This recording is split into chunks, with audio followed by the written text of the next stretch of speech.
ഈ ലോകത്തിലെ ഏറ്റവും വലിയ വേദനകളിൽ ഒന്നാണ് പ്രണയനഷ്ടം. പ്രണയനൈരാശ്യമായിട്ട് വരുന്നവരെ ആശ്വസിപ്പിക്കാനാണ് ഏറ്റവും കൂടുതൽ കഷ്ടപ്പാട്.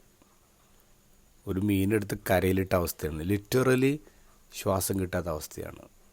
അവർ കുറേ കരയും, ചോദ്യങ്ങൾ ചോദിക്കും, തകർന്നു പോകും. And it will hurt like a hell. അങ്ങനൊരു വേദന വരുമ്പോൾ ആ പെയിൻ ഒരു പണിഷ്മെൻ്റ് അല്ല. ഇപ്പം നമ്മുടെ ശരീരത്തിലൊരു വെടിയുണ്ട തുളച്ച് കയറിയാൽ ആ വെടിയുണ്ട എടുത്ത് മാറ്റേണ്ടത്, എടുത്ത് മാറ്റുമ്പോൾ കഠിനമായ വേദനയാണ്. പക്ഷെ അത് എടുത്ത് മാറ്റിയാൽ മാത്രമാണ് ഹീലിംഗ് നടക്കും. ഇപ്പോൾ വേദനകൾ ഉണ്ടാവുന്നത് ഹീലിങ്ങിന് വേണ്ടിയാണ്.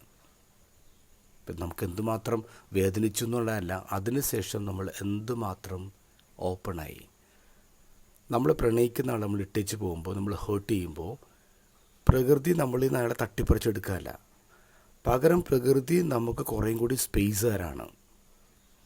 നമ്മൾ ഉറങ്ങാതിരുന്ന രാത്രികൾ അത് നമ്മൾ മാറ്റുകയാണ്. നമ്മൾ ഒഴുക്കിയ കണ്ണീരൊക്കെ നമ്മുടെ വളർച്ചയെ നനയ്ക്കുകയാണ്. പുതിയ അവസരങ്ങൾ വാതിലൊന്ന് മുട്ടാണ്. ഒരാൾ യാത്ര പറഞ്ഞു പോയത് കൊണ്ടൊന്നും തീർന്നിട്ടില്ല. ചില ആൾക്കാർ നമ്മുടെ ലൈഫിൽ നിന്ന് പോകുന്നതാണ് നല്ലത്. എന്ത് ഗോസ്പൽ ഈശോ പറയണത് എന്താ? ഞാൻ പോകുന്നത് നിങ്ങൾക്ക് നല്ലത്, ഞാൻ പോയാൽ മാത്രമാണ് നിങ്ങൾക്ക് ആത്മാവിനെ കിട്ടുള്ളൂ.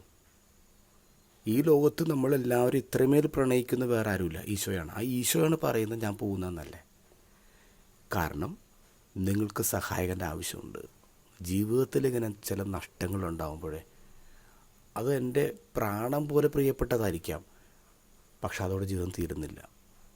അപ്പം അനുഭവിക്കുന്ന വേദന ഒരു പണിഷ്മെൻറ്റും അല്ല, അത് ഹീലിംഗ് ആണ്.